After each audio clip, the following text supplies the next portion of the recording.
இருக்கிறது, நம்பிக்கை வந்துவிட்டது. இன்றோடு ஒரு வாரத்திற்கு மேலாக நாங்கள் பிரச்சாரத்தை செய்து முடித்து விட்டோம்.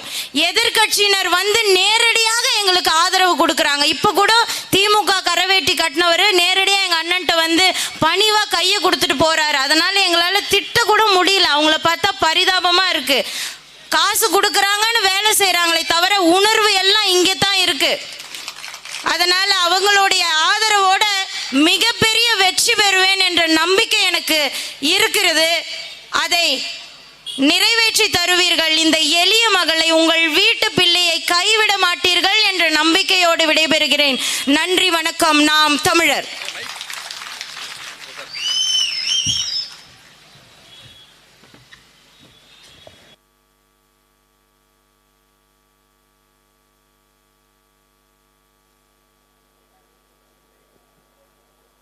தமிழ் தேசிய இனத்தின் ஒற்றை நம்பிக்கை, தமிழ் பேரினத்தின் இருளகற்ற வந்த பேரொளி எங்கள் தாய்ப்புலி செந்தமிழன் சீமான் உங்களோடு.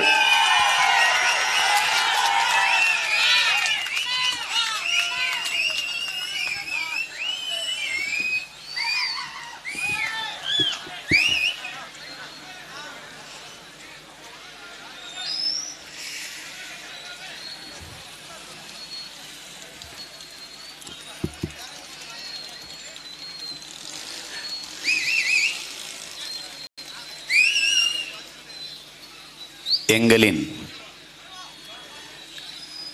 உயிரோடும் உணர்வோடும் கலந்து வாழுகின்ற அன்பு உறவுகள் அனைவருக்கும் வணக்கம்.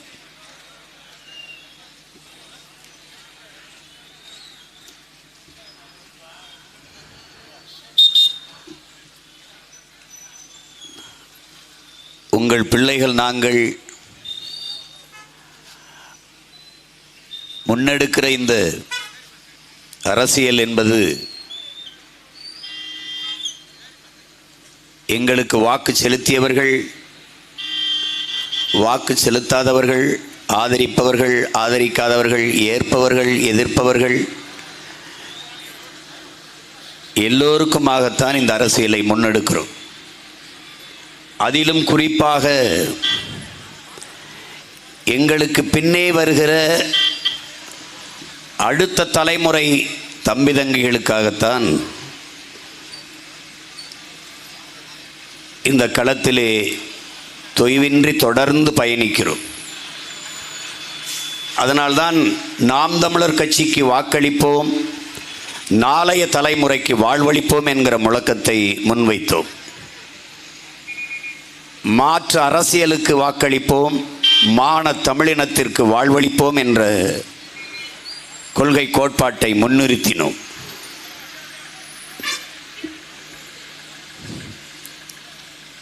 இங்கே கெடார் பகுதியில் வாழ்கிற என் மக்களுக்கு ஒன்றை சொல்லிக்கொள்ள விரும்புகிறேன். கெடார் மக்கள் என் தங்கை அபிநயாவுக்கு மைக்கு சின்னத்திலே வாக்கு செலுத்தினால் ஒருபோதும் கெடார் என்கிற உறுதியை உங்களுக்கு தருகிறேன்.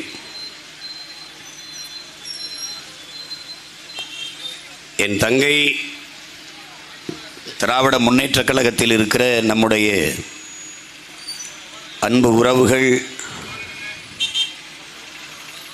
அருமை தலைவர் பெருமக்கள்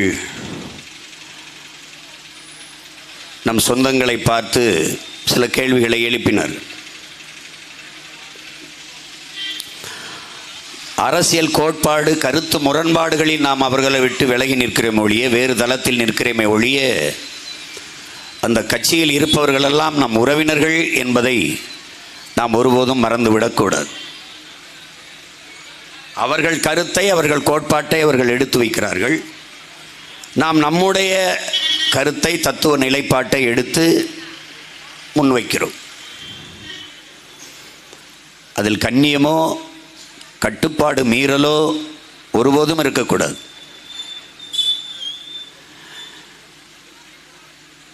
கருத்து மாறுபாடு இருக்கலாம், ஆனால் மனித வெறுப்பு ஒருபோதும் இருக்கக்கூடாது. அதுவும் தமிழ் தேசிய பிள்ளைகளிடத்திலே அறவே இருக்கக்கூடாது. அவர்கள்தான் கடமை, கண்ணியம், கட்டுப்பாடு அது எல்லாத்தையும் மீறுவதுதான் அவர்கள் கோட்பாடு என்று வாழ்ந்து கொண்டிருக்கிறார்கள். நாம் அப்படி ஒருபோதும் நடந்து கொள்ளக்கூடாது. நம் கருத்தை அழுத்தமாக, ஆணித்தரமாக, ஆவேசமாக எடுத்து வைக்க வேண்டுமே ஒழிய கேலி செய்வது, கிண்டல் செய்வது, அவர்கள் மனம் புண்படும்படி, காயம்படும்படி நாம் ஒருபோதும் பேசக்கூடாது என்பதை என் அன்பு தம்பி தங்கைகளுக்கு ஒரு வேண்டுகோளாக, ஒரு கோரிக்கையாக முன்வைக்கிறேன்.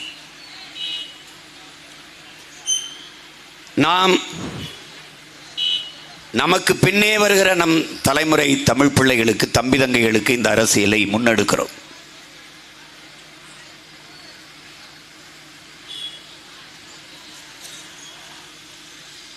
இந்த உலகத்தை, இந்த பூமியை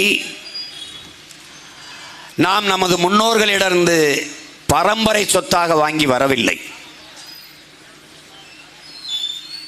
நம் பிள்ளைகளிடத்திலிருந்து வாடகைக்கு வாங்கி வாழ்ந்து கொண்டிருக்கிறோம் என்கிற எண்ணத்தை என் அன்பு தமிழ் சொந்தங்கள், என் அருமை தம்பி தங்கைகள் கவனத்தில் வைத்துக் கொள்ள வேண்டும். மாமேதை மார்க்ஸ் அவர்கள் இந்த பூமி, இந்த உலகம் என்பது தனி ஒரு மனிதனுக்கோ, சமூகத்திற்கோ, ஒரு அரசுக்கோ உடைமையானது அல்ல. இது வழி வழியே வருகிற வருங்கால சந்ததியினருக்கானது. நீங்கள் இப்போது வாழ்ந்து கொண்டிருப்பதை போல இதை விட செழுமைப்படுத்தி வருங்கால தலைமுறைக்கு ஒப்படைத்து விட்டு செல்ல வேண்டும் என்கிறார். நாம் வாடகை வீட்டில் வாழ்ந்து கொண்டிருக்கிறோம் என்கிற எண்ணம் ஒவ்வொருத்தருக்கும் இருக்க வேண்டும். வாடகை வீட்டில் இருப்ப நாம் வீட்டை காலி பண்ணும்போது எவ்வளவு பத்திரமாக வீட்டு உரிமையாளரிடத்தில் ஒப்படைப்போமோ அப்படி வருங்கால தலைமுறையிடத்திலே இந்த பூமியை ஒப்படைத்து விட்டு செல்ல வேண்டும் என்கிற பொறுப்புணர்வும் கடமை உணர்வும் நம் ஒவ்வொருவருக்கும் இருக்க வேண்டும். நபிகள் நாயகம் ஸல்லல்லாஹு அலைஹி வஸல்லம் அவர்கள், நீ ஒரு வழிப்போக்கன், இந்த பூமிக்கு வந்தது நீ ஒரு வழிப்போக்கன், வந்தாய், இருந்தாய், வாழ்ந்தாய், போயிட்டே இருக்கணும். இவங்கள மாதிரி என்னது ஒன்றுதுன்னு பூமி தாயின் தலையில் குண்டை போட்டு இது ஏன் நாடு, இது ஏன் எல்லை, அதெல்லாம் கூடாது. இது ஒன்றுது இல்லை. இந்த பூமி குறிப்பாக மனிதனுக்கு மட்டுமானது அல்ல. இந்த உலகம் பல கோடிக்கணக்கான உயிர்களின் உடைமை என்பதை அறிவார்ந்த தமிழ் சமூக தம்பிதங்கைகள் புரிந்து கொள்ளணும். இந்த விளக்கை சுற்றி பறக்குதே கொசு, அதுக்கும் இந்த பூமியில் உரிமை உண்டு. உன்னை கடிக்குதே மூட்டைப்பூச்சி, அதுக்கும் உரிமை உண்டு. கடும் விஷத்தை வச்சிருக்க பாம்பு, தேளு, அதுக்கும் உரிமை உண்டு. இது பல கோடிக்கணக்கான உயிர்களின் உடைமை, உனக்கு மட்டுமானதல்ல.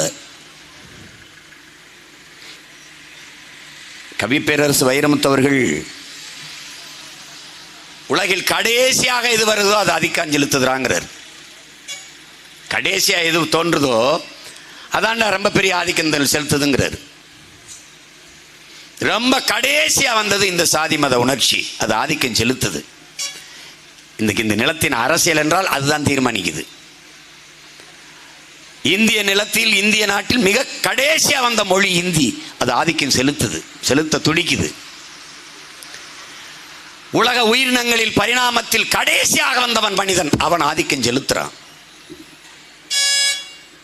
இவனாலதான் பிரச்சனை. இந்த உலகத்தில் இத்தனை கோடி உயிர்களுக்கு எந்த உயிரினத்தாலும் பூமிக்கு ஆபத்தில்லை. கடைசியாக வந்த சமூக விலங்காக இருக்கிற இந்த மனிதனால் தான் இவ்வளவு பெரிய பேராபத்து இந்த பூமிக்கு நிகழ்ந்து விட்டது.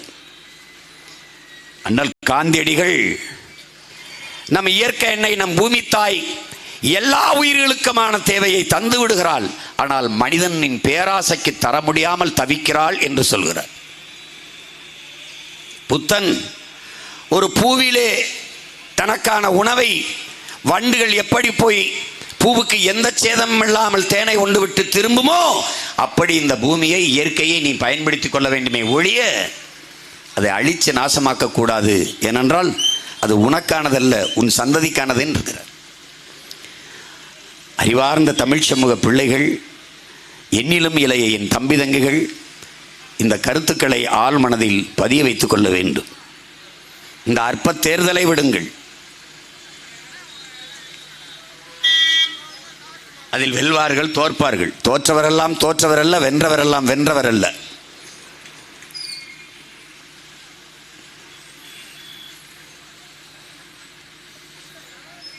அதை நீங்கள் கவனத்தில் வைத்துக் கொள்ளணும். நாம் பேசிக்கொண்டிருப்பது கடார் பகுதியிலே ஒரு சிறு கூட்டத்தில் ஆயிரத்திற்கும் மேற்பட்ட மக்களுக்கு முன்பிருந்து பேசிக்கொண்டிருக்கிறோம் என்பதல்ல. உலகில் 13 கோடி மக்களுக்கு முன்பிருந்து பேசிக்கொண்டிருக்கிறோம். என் முன்னே அமர்ந்திருக்கிற என் இன உறவுகள் மட்டும் எங்கள் பேச்சை கேட்கல. உலகம் முழுமைக்கும் பரவி வாழுகிற 13 கோடி மக்களும் எங்கள் பேச்சை உற்று நோக்குகிறார்கள். உலக தமிழ் சமூகத்திற்கு நாம் அரசியலை முன்னெடுக்கிறோம். மொழி சிதைந்து அழிந்து போனது. தமிழ் மீட்சியே தமிழர் எழுச்சி என்கிறார் தாத்தா தேவினைய பாவாணர். தமிழ் மீட்சி வர வேண்டும், தமிழ் எழுச்சி வர வேண்டும் என்றால் தமிழன் ஆட்சி நிறுவ வேண்டும். அப்ப வென்றாக வேண்டும், தமிழ் ஒன்றாக வேண்டும், தமிழர் என்கிற முழக்கத்தை முன்வைக்க வேண்டியது இருக்கிறது. சாதி மதங்களால் பிளந்து பிரிந்தோம், தமிழால் இணைந்து நாம் தமிழராய் நிமிர்வோம் என்ற முழக்கத்தை முன்வைத்தோம். அந்த வழியிலே பயணித்துக் கொண்டிருக்கிறோம். நாம் நமக்கும் பின்வருகிற தலைமுறைக்கு அரசியலை கட்டி எழுப்புகிறோம். நாம் இன்றைக்கு வீதியில் நின்று கத்தி உரிமை இழந்து, உடைமைகளை இழந்து, உயிரையும் இழக்கிற அவல நிலையில் நிற்கிற நாம் இதைப் போலவே நம்முடைய பிள்ளைகளை, நம்முடைய தம்பி தங்கைகளை விட்டுவிட்டு செல்லக்கூடாது என்கிற பெருங்கனவில் இந்த இடத்திலிருந்து கற்றுக்கொண்டு இருக்கிறோம்.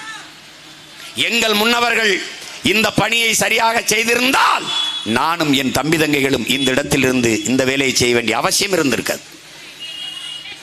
இது எங்களுடைய கனவா? இல்லை, இல்லை. எங்கள் முன்னவர்கள், எங்களுக்கு முன்பு எங்கள் தாத்தா கலிய பெருமாள், எங்கள் அண்ணன் தமிழரசன் முன்வைத்த மிச்சம் வைத்துப்பட்ட பணியின் தொடர்ச்சி தான் நாங்கள் செய்து கொண்டிருக்கிறோம். எல்லாவற்றுக்கும் மேலாக எங்கள் உயிர் தலைவன் பிரபாகரன் அவர்களின் ஆயுதம் மிச்சம் வைத்ததை அரசியலால் வென்று முடிக்க வேண்டும் என்று இந்த களத்திலே நிற்கிறோம். நாங்கள் எந்த வழித்தடத்தில் பயணிப்பவர்கள்? நம்முடைய தாத்தா ஓமந்தூர் ராமசாமி ரெட்டியார் முதலமைச்சராக இருக்கிற போது, சென்னையிலிருந்து கோவைக்கு போகிற போது, சேலத்துக்கிட்டே வருகிற போது, தொடர் வண்டியின் நடத்துனர் அந்த டிடிஆரை கூப்பிட்டு இங்கே வாயா அப்படின்னு, இங்கே வாங்க முதலமைச்சர் தன் மகனுக்கு ஒரு முழு டிக்கெட்டு கொடுங்கள், பயணச்சீட்டு, முழு பயணச்சீட்டு கொடுங்கள் என்று கேட்கிறார். அந்த டிடிஆர் அவரை பார்க்கிறார், மேலுங்களும் கொடுங்க. ஏன்னு கேட்கிறார் இவர். சென்னையிலிருந்து இந்த சேலம் வருகிற வரை என் மகனுக்கு 17 வயது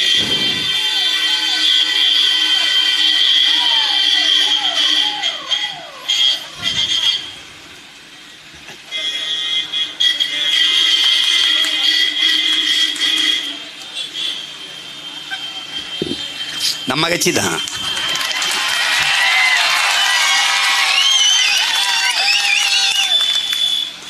நான் ஒரு வீட்டில் குடியிருக்கேன், எங்கள் அண்ணன் ஒரு வீட்டில் குடியிருக்காரு, அவ்வளோதான். இந்த நொடியில் இருந்து என் மகனுக்கு 18 வயது பூர்த்தி ஆகிறது. 18 வயது நிரம்பினால் முழு பயணச்சீட்டு எடுக்கணும்.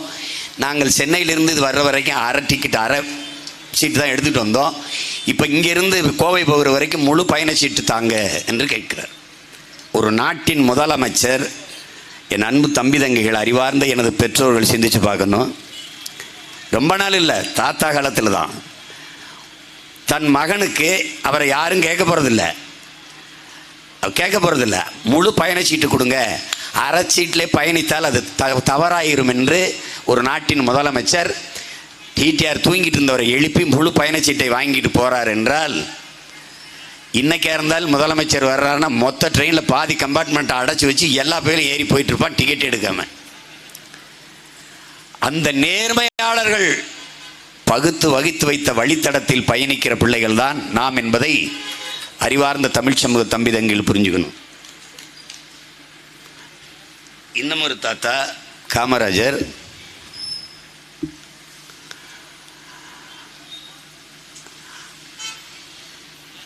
இடது கை பக்கம் துண்டை போடுறாரு, இப்படி போடுறாரு, போட்டுக்கிட்டே இருக்காரு. சட்டை வலது கை பக்கம் கிழிஞ்சிருது தோள்பட்டைக்கிட்ட. அப்போ ஒரு மாதிரி இருக்குது, இந்த துண்டை தூக்கி வலது கை பக்கம் போட்டுடுறாரு. சட்டை, முதலமைச்சர் சட்டை கிழிஞ்சிருக்கு, அதை எப்படி மறைக்கிறதுன்னு தெரியாமல் இந்த பக்கமே போட்டுக்கிட்டு இருந்த துண்டை தூக்கி இந்த பக்கம் போட்டுறாரு. அவரும் முதலமைச்சர் வந்திருக்காரு. வாரம் ஒரு முறை தான் அசைவம், அது ஒரு முட்டை தான். யாராவது ஒரு நண்பர் வந்து அவருக்கு ஒரு முட்டையை வைத்துட்டால் அடுத்த வாரம் அந்த ஒரு முட்டையும் முதலமைச்சர் கிடையாது. இப்படியெல்லாம் நமது தாத்தாக்கள் வாழ்ந்தார்கள் என்று சொன்னால் நம்ப மறுப்பார்கள் இந்த தலைமுறை பிள்ளைகள். ஒரு வகையில் பார்த்தால் பைத்தியக்காரர்களாக இருந்திருக்கிறார்களே. ஏன்னால் இன்றைக்கு ஒவ்வொருத்தனும் எத்தனை லட்சம் கோடி பணம் வைத்திருக்கிறான் என்று எண்ணி முடிப்பதற்குள் நாம் இறந்து விடுவோம். அவ்வளவு கொள்ளையடித்து வைத்திருக்கிறார்கள்.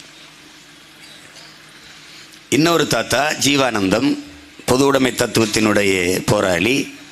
சேலத்தில் கம்யூனிஸ்ட் கட்சி மாநாடு முடித்து சென்னைக்கு வரணும். வந்து தொடர் வண்டி நிலையத்தில் இறங்கும்போது தோழர்கள் வந்து வாங்கன்னு கூப்பிடும்போது தேநீர் சாப்பிடலாமா, டீ குடிக்கலாமா, குடிக்கலாம் குடிச்சிடுறாரு. இன்னொரு டீ சொல்லுங்கள். என்ன ஏன் பசி, சாப்பிடல அப்படின்னு. சாப்பிடலையா அப்படின்னு. தோலில் என்ன மூட்டை பணம் அப்படின்னு. ஏன் சாப்பிடலன்னு கேட்குறாங்க. காசு இல்லைன்னு. தோலில் என்ன மூட்டை பணம், அந்த பணம் இருக்கே எடுத்து சாப்பிட்டுருக்கலாம். ஐயோ அது தோழர்கள் கட்சிக்கு கொடுத்த காசு, அதை எடுத்து நம்ம சாப்பிடலாமா? இன்னைக்கு இருந்தால் மொத்த மூட்டையும் ஆட்டையை போட்டு வீட்டுக்கு போயிருப்பான். யார் கேள்வி வைக்க போற? எப்படிப்பட்ட நேர்மையாளர்கள் வாழ்ந்த நிலம்னு பாரு. இன்னொரு பாட்டை வாவு சிதம்பரனார், பெரும் செல்வந்தன், தாத்தா வழக்கறிஞர், அப்பா வழக்கறிஞர், அவர் வழக்கறிஞர். அன்றைக்கு தேதியிலே ஒரு முறை நேர்நிக்க பல ஆயிரம் ரூபாய்களை தொகையாக வாங்கியிருக்காரு. அன்னைக்கு எல்லா சொத்தையும் வித்துவிட்டு நாட்டின் விடுதலைக்கு போராடிய பெருந்தகை. மாடு இழுக்க திணறுகிற செக்கை மனிதன் இழுத்தான் மண்ணின் விடுதலைக்கென்றால் உன்னால் நம்ப முடியுதாவார். எல்லா சொத்தையும் இழந்து விட்டு வறுமையிலே இறுதி காலத்தில் ஊராக மண்ணனை வித்து வாழ்ந்தான் என்பதை யாராவது தமிழீழம் தலைமுறையினர் நினைவில் வைத்திருக்கிறீர்களா என்று பாருங்கள்.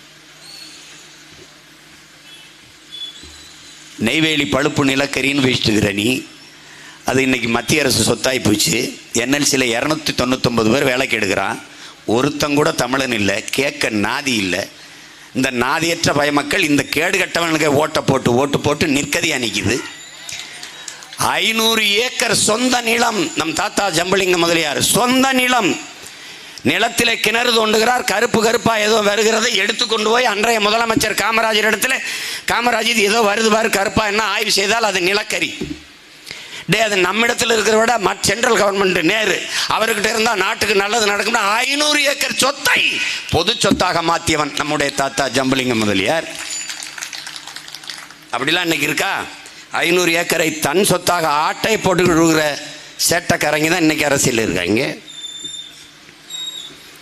இவர்கள் வழியிலே அயோத்திதாச பண்டிதர் தாத்தா, ரெட்டமலை சீனிவாசன், இந்த முன்னவர்களின் வழியிலே நாம் வரோம். தன்னலமற்ற பொது உடைமை போராளி தாத்தா சிங்காரவேலர் வழியிலே நாம் பயணிக்கிறோம். இந்த அரசியல் கட்சி தலைமைகளை பார்த்து நம்ம வந்தோம் நினைக்கூடாது. யாரு? கருணாநிதி ஐயா, எம்ஜிஆர் ஐயா, ஜெயலலிதா அவர்களை பார்த்து நாம் அரசியலுக்கு வரல. யாரை பார்த்து வந்திருக்கேன்? நான் யாரை பார்த்து வந்திருக்கேன்? நாம் வீழ்ந்தாலும் சரி, நம் இனம் எழுந்தால் போதும். நான் செத்தாலும் சரி, என் இனம் வாழ்ந்தால் போதும். இந்த கோட்பாட்டை கொண்ட உலகத்தின் மாபெரும் புரட்சியாளன் பிரபாகரன் அவன் வகுத்து தந்த கோட்பாட்டை பார்த்து இந்த களத்திலே வந்தோம். உயிர் உன்னதமானது, நான் அறிவேன். ஆனால் அந்த உயிரினும் மேலானது என் இனத்தின் உரிமை. என் உயிரை இழக்கலாம், தனிப்பட்ட எனக்கான இழப்பு.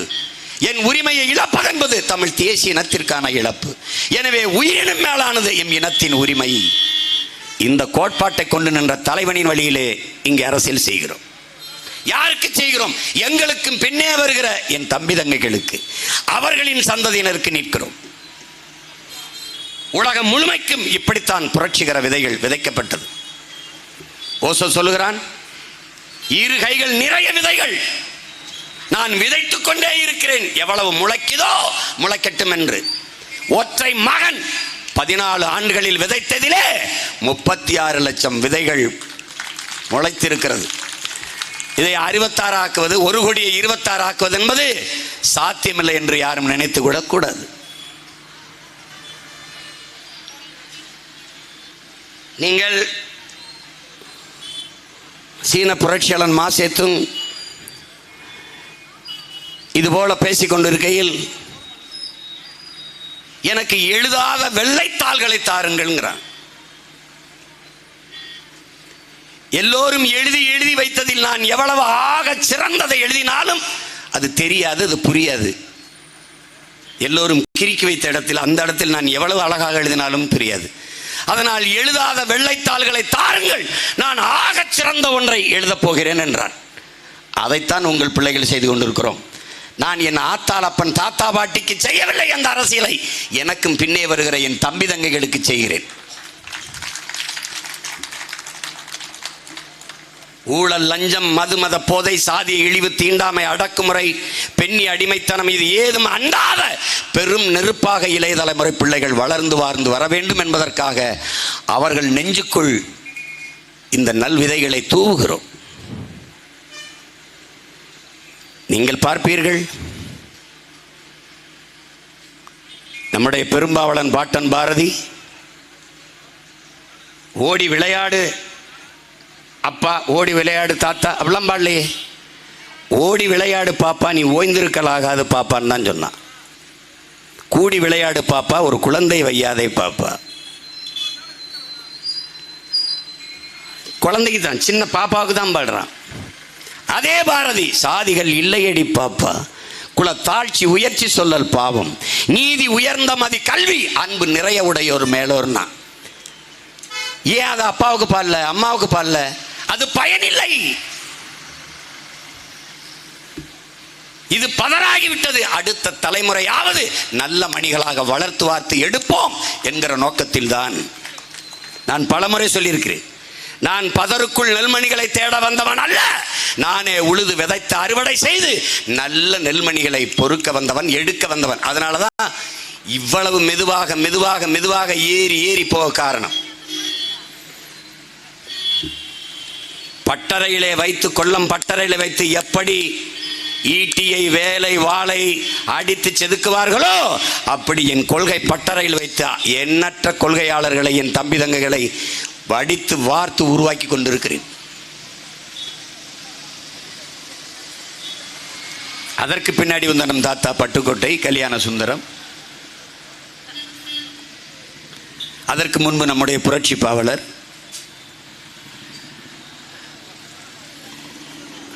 எல்லோரும் இளைய தலைமுறை பிள்ளைகளையே குறிவைத்து பாய்ந்தார்கள். நம் தாத்தா பட்டுக்கோட்டை தூங்காதே அப்பா தூங்காதே, தூங்காதே அம்மா தூங்காதே, தூங்காதே தாத்தா தூங்காதேன்னு பாடலையே. பாடல, தூங்காதே தம்பி தூங்காதே. இங்கே நல்ல பொழுதையெல்லாம் தூங்கி கெடுத்தவர்கள் நாட்டை கெடுத்ததுடன் தானும் கெட்டார். தம்பிக்குத்தான் பாடினர். திருடாதே பாப்பா திருடாதே, திருடாதே பாப்பா திருடாதே, குழந்தைக்கு தான் பாடுறான். வறுமை நிலைக்கு பயந்து விடாதே, ஒரு திறமை இருக்கு மறந்து விடாதே, திருடாதே பாப்பா திருடாதே. திட்டம் போட்டு திருடுற கூட்டம் திருடி கொண்டே இருக்குது, அதை சட்டம் போட்டு தடுக்கிற கூட்டம் தடுத்து கொண்டே இருக்குது. திருடனாய் பார்த்து திருந்தாவிட்டால் திருட்டை ஒழிக்க முடியாது, திருடனாய் பார்த்து திருந்தாவிட்டால் இருட்டை ஒழிக்க முடியாது. திருடாதே. அவனுக்கு எவ்வளவு கனவு இருந்தா பாருங்க. உழைக்கிற நோக்கம் உறுதியாயிட்டா பதுக்குற நோக்கம் ஒதுக்குற நோக்கம் இருக்காது. இதுதான் வரி. இது எத்தனை தடவை ஒரு பாடலாசிரியர் எழுதியிருப்பார், எத்தனை தடவை ஒரு இசையமைப்பாளர் அந்த கருத்தை வலியுறுத்தணும்னு ஐயா எம்ஜிஆர் அவர்கள். நீ நல்லா கொஞ்சம் உழைக்கிற நோக்கம் உறுதியாயிட்டா, உழைக்கிற நோக்கம் உறுதியாயிட்டா, திருப்பி திருப்பி 4 முறை. உழைக்கிற நோக்கம் உறுதியாயிட்டா பதுக்குற நோக்கம் இருக்காது, ஒதுக்குற நோக்கமும் இருக்காது. அந்த கருத்தை திரும்ப திரும்ப வருங்கால தலைமுறைக்கு ஆழ்மனதில் ஆழ பதிய வைக்க வேண்டும் என்று அவ்வளவு பொறுப்புணர்வோடும் அக்கறையோடும் நம் முன்னவர்கள் எழுதி வைத்தார்கள், பாடி வைத்தார்கள் என்பதை என்னிலும் இளைய என் தம்பி தங்கைகள் கவனிக்கணும். எல்லாவற்றுக்கும் மேலாக தமிழ் அறிவியலின் பெருமை மிக அடையாளமாக இருக்கிற நம்ம ஐயா அப்துல் கலாம் அவர்கள் ஏன் அமைச்சர்களை எல்லாம் கூட்டி வைத்து பேசவில்லை? ஏன் மொத்த பாராளுமன்ற உறுப்பினர்களையும் அழைக்கவில்லை? ஏன் எல்லா சட்டமன்ற உறுப்பினர்களும் அழைத்து பேசியிருக்கலாமே? தமிழ்நாட்டுக்கு வந்தால் இந்த சட்டமன்ற உறுப்பினர்களோடலாம் நான் கொஞ்சம் பேசணும், அது பயனில்லை தெரியும் அவருக்கு. அதனால் என்ன பண்ணார்? பள்ளிக்கூட மாணவர்கள் கல்லூரி மாணவர்களிடத்திலே சென்று சென்று பேசியதற்கு காரணம் அடுத்த தலைமுறையை தயார் செய்வது ஒன்றுதான். ஊழல் லஞ்சத்தை ஒழிக்க முடியும், உண்மையும் நேர்மையுமாக நல்ல ஆட்சியை மலரச் செய்ய முடியும் என்று அவர்கள் நம்பினார்கள். அதே நம்பிக்கையில் தான் உங்கள் பிள்ளைகள் இந்த நிலத்திலே நிற்கிறோம்.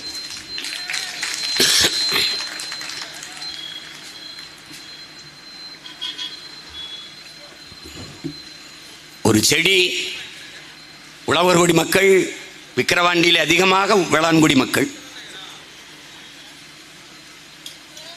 நாம் எத்தனை செடியை அழித்து நிலத்திலே உரமாக போடுகிறோம்? கொளிஞ்சியை போடுகிறோம், அவரையை போடுகிறோம், எல்லாவற்றையும் போடுகிறோம்.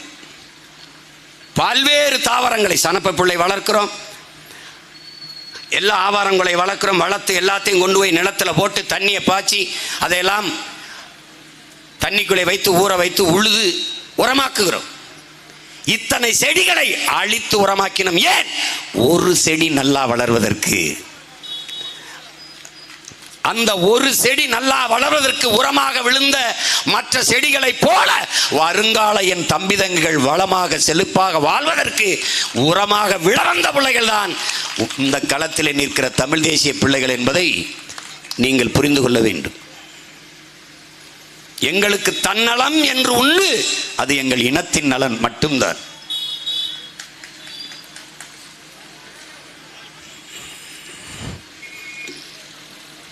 அறிவார்ந்த என் சொந்தங்களே,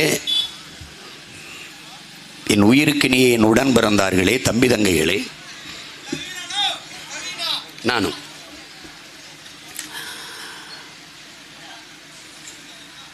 எந்தெந்த இடத்திலெல்லாம் நாம் ஏமாற்றப்பட்டிருக்கிறோம்,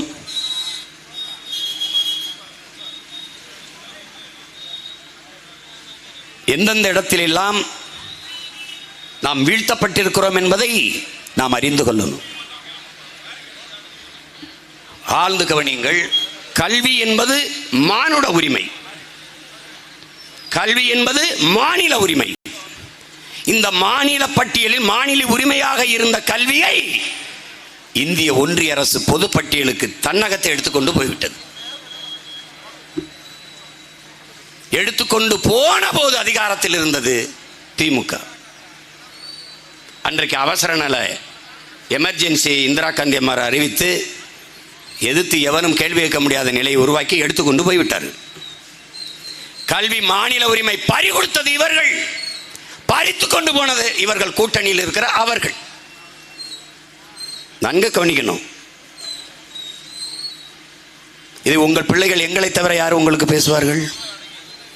மறந்து விடுவது மக்களின் இயல்பு, நினைவுபடுத்திக் கொண்டே இருப்பது போராளிகளின் கடமை. அதை தான் நாங்கள் செய்து கொண்டிருக்கிறோம். எடுத்துக்கொண்டு போனது யார்? காங்கிரஸ். இன்றைக்கு கல்வி மாநில பட்டியலுக்கு வர வேண்டும், கொண்டு வருவோம் என்று தேர்தல் அறிக்கையிலே அறிக்கை விடுகிறார்கள். எடுத்துக்கொண்டு போகும்போது என்ன செய்தீர்கள்? தடுக்க முடியல. ஏன்? தோற்று போனார்கள். அந்த இடத்திலே தோற்று போனார்கள் ஆட்சியாளர்கள். ஆனாலும் அடுத்த தேர்தலிலே வென்றார்கள். அவர்கள் வென்றார்கள், என் மக்கள் தோற்றார்கள். பள்ளிக்கூடங்களில் தான் அதிக வாக்ககம் இருக்கிறது, வாக்குச்சாவடி, பூத்து. ஒருவன் எழுதுகிறான், இங்கே ஐஏஎஸ் உருவாக்க முடிஞ்சது, டாக்டர் உருவாக்க முடிஞ்சது, ஐபிஎஸ் உருவாக்க முடிஞ்சது, நீதிபதியை உருவாக்க முடிஞ்சது, வக்கீலை உருவாக்க முடிஞ்சது. ஆனால் ஒரு தலைவனை உருவாக்க முடியல. இந்த பள்ளிக்கூடத்தில் எல்லாத்தையும் உருவாக்க முடிஞ்சது, அந்த பள்ளிக்கூடத்துக்குள்ள ஒரு தலைவனை உருவாக்க முடியல. கடைசி வரைக்கும் திருடனை தான் தயாரித்து அனுப்பிக்கிட்டு இருக்கு அந்த பள்ளிக்கூடம். அங்கதான் ஓட்டு போடுறோம்.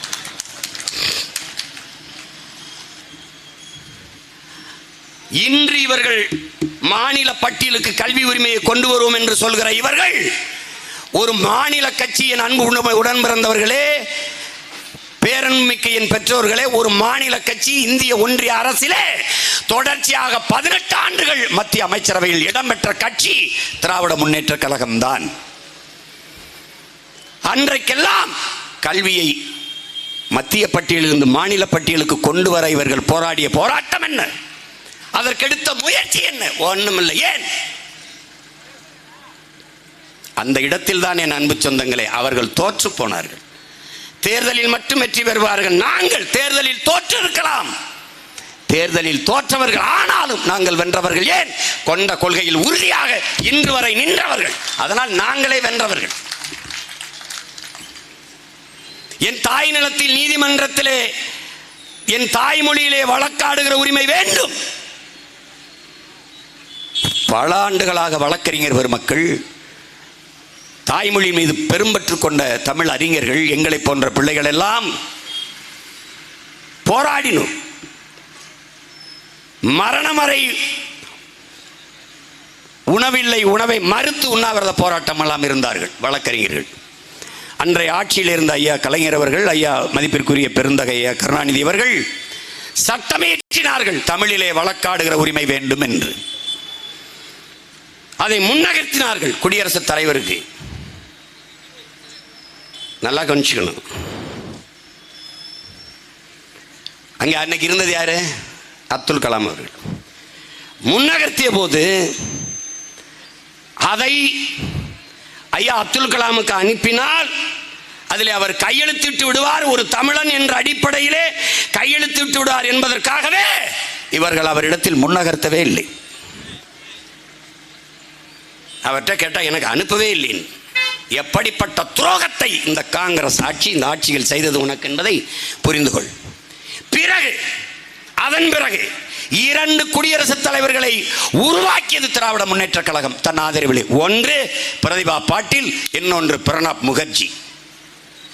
குறைந்தபட்ச தேவையில் என் தாய் நிலத்தில் வழக்காடு மன்றத்தில் என் தாய்மொழியில் வழக்காடுகிற உரிமை வேண்டும், அதற்கு நீங்கள் கையெழுத்திடுங்கள் என்று சொல்லியிருந்தால் கையெழுத்திட்டிருப்பார்கள். கையெழுத்திடுவதாக இருந்தால் நாங்கள் உங்களுக்கு ஆதரித்து வாக்கு தருகிறோம் என்று சொல்லியிருந்தால் நிர்பந்தித்து கையெழுத்திட வைத்திருக்கலாம். செய்யல. ஏன்? தோற்று போனவர்கள். அவ்வளவுதான். அவர்கள் உன் மொழி மீது அக்கறை, உன் உரிமை மீது அக்கறை. இந்திய நாட்டின் குடியரசுத் தலைவர் என்கிற ஒற்றை மகனின் கையெழுத்திலே, ஒற்றை கையெழுத்தில் தமிழ் தேசியத்தின் உரிமை செத்து போனது. இதுவரை இல்லை, இதுவரை பெற முடியல. எப்படி? முல்லை பெரியாற்று அணை, அதுக்கு கீழே ஒரு பேபி அணைன்னு ஒன்று இருக்கு. தம்பி ஆளை கவனிச்சுக்கணும் அந்த கருத்தை. பேபி அணைன்னு இருக்கு. அதிலிருந்து திறந்து விட்டு இந்த பேபி அணையில் நீரை தேக்கி நம்ம எடுத்துக்கிறோம். அந்த பேபி அணை மண்மேடு செம்மிருச்சு, நிறைஞ்சிருச்சு. காரணம் அடர்த்தியான மரங்கள் இருக்கு. அந்த மரத்தை வெட்டிட்டு தூர்வாரி ஆழப்படுத்தினால்தான் அதிகப்படியான நீரை தேக்க முடியும், சேமிக்க முடியும். பல ஆண்டுகளாக தமிழ்நாடு இந்த மரத்தை வெட்டி தூர்வாரிக்கிறோம், ஆழப்படுத்திக்கிறோம்னு கேரள அரசுக்கு கோரிக்கை வைக்குது. இப்படி கேரள அரசு நீ பார்க்காத. தமிழ்நாட்டில் எந்த கட்சியோட கூட்டணி வைக்குது? ஒன்று காங்கிரஸ், கம்யூனிஸ்ட். இந்த 2 கட்சி தான் மாறி மாறி கேரளாவா ஆளுது. இதை நல்லா நுட்பமாக விளங்கணும். இப்போது கம்யூனிஸ்ட் ஆளுது, முன்னாடி கம்யூனிஸ்ட், அதுக்கு முன்னாடி காங்கிரஸ். இந்த பேபி அணையில் இருக்கிற மரங்களை வெட்டி நாங்கள் தூர்வாரி ஆழப்படுத்திக்கிறோம் என்கிற கோரிக்கையை தமிழ்நாடு அரசு கேரள அரசிற்கு எத்தனை ஆண்டுகளாக வைத்திருக்கும் என்று நீ நினைக்கிறாய்? 45 ஆண்டுகள். 45 ஆண்டுகளாக இந்த கோரிக்கையை வைக்கிறார்கள். வெட்ட அனுமதி தரவில்லை. இந்த முறை வெட்டி கொள்ளலாம் என்று ஐயா பினராயி விஜயன் கொடுத்தார். ஒருத்தர் வெட்டக்கூடாது என்று வழக்கு தொடுக்க உச்சநீதிமன்றத்தில் அதே கேரள அரசு பதில் மனு தாக்கல் செய்து வெட்டக்கூடாது என்று. அறிவார்ந்த என் தம்பி தங்கைகளே, என் உயிருக்கு நீ என் உறவுகளே, உங்களிடத்தில் உங்கள் மகன் கேட்கிறேன். மரத்தை வெட்டக்கூடாது சரி, ஆனால் அந்த மரத்தை வெட்டி நாங்கள் ஆழப்படுத்தினால் அதற்கு இணையான மரங்களை நாங்கள் நட்டு வளர்த்து விட முடியும். நட்டு வளர்த்து விட முடியும் என்கிற மரத்தையே வெட்ட அனுமதிக்காத நீ, எவனாலும் எந்த அதிகாரத்தாலும் எப்பவும் உருவாக்க முடியாத என் மேற்கு தொடர்ச்சி மலையை கேரளாவுக்கு அதானியின் விளிங்க துறைமுகத்துக்கு 80 லட்சம் டன் என் மலையை வெட்டி எடுத்துட்டு போக எப்படி அனுமதித்தாய்? தோற்று போனீர்கள். அந்த இடத்திலே தோற்று போனீர்கள். மரத்தை வெட்ட அனுமதிக்காதவனுக்கு என் மலையை வெட்ட எப்படி அனுமதி கொடுத்தாய்? எப்படி கொடுத்தீர்கள்? மேற்கு தொடர்ச்சி மலை எங்கே தொடங்குகிறது? கேரளாவில். அவன் மலை அப்படியே இருக்கு. ஏன்? அவனுக்கு பெத்தவனே அப்பன், எனக்கு 60 ஆண்டுகளாக மத்தவனே அப்பன். அதான் பிரச்சனை. அவன் மலை பாதுகாப்பு, துறைமுகம் அவனுக்கு, பயன்பாடு அவனுக்கு. ஆனால் மலை களவு போவது என் மலை. ஒரு தடவை போய் கன்னியாகுமரியில் பார். உன் மனது பதறிச்சுன்னா என் ரத்தம் ஓ ரத்தமும் ஒன்றுன்னு அர்த்தம். அங்கே நின்று உனக்கு கோவம் வந்துச்சுன்னா நீ நான் உடன் பிறந்தவன் அர்த்தம். ஒன்றும் வரலைன்னா பெற்றவர் மேல் ஐயம் பிறப்பின் மேல் ஐயம்னு பாவலர் தாத்தா பெருஞ்சித்தனார் பாடின மாதிரி சந்தேகம் தான் பண்ணும். இவர்கள் தோற்று போனவர்களடா தம்பி, தோற்று போனவர்களடா தங்கச்சி.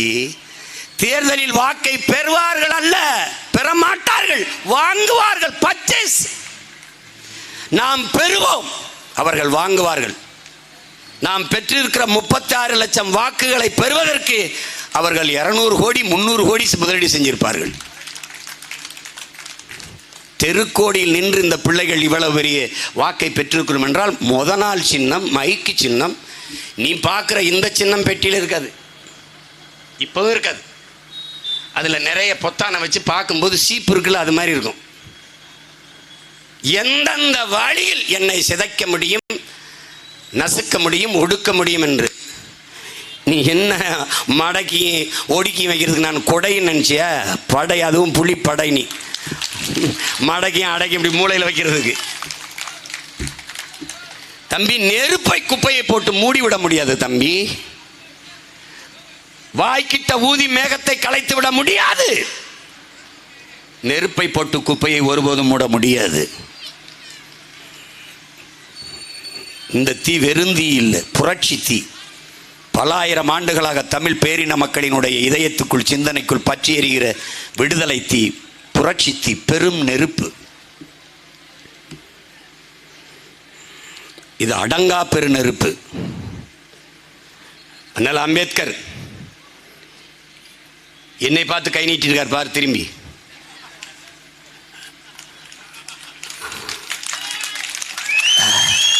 என்ன சொல்றாரு? இவன் தான்டா, இவனை பிடிச்சுக்க, இவன் தான், இவனை பிடிச்சுக்கங்கிறார். அவன் கைகளை இருக பற்றி கொள்ளுங்கள். அவனுக்கு பக்கத்திலும் பின்னையும் நடங்கள்ங்கிறார். என்ன சொல்றாருங்கிறீங்க? உங்களின் அடக்குமுறை, உங்களின் ஒடுக்குமுறை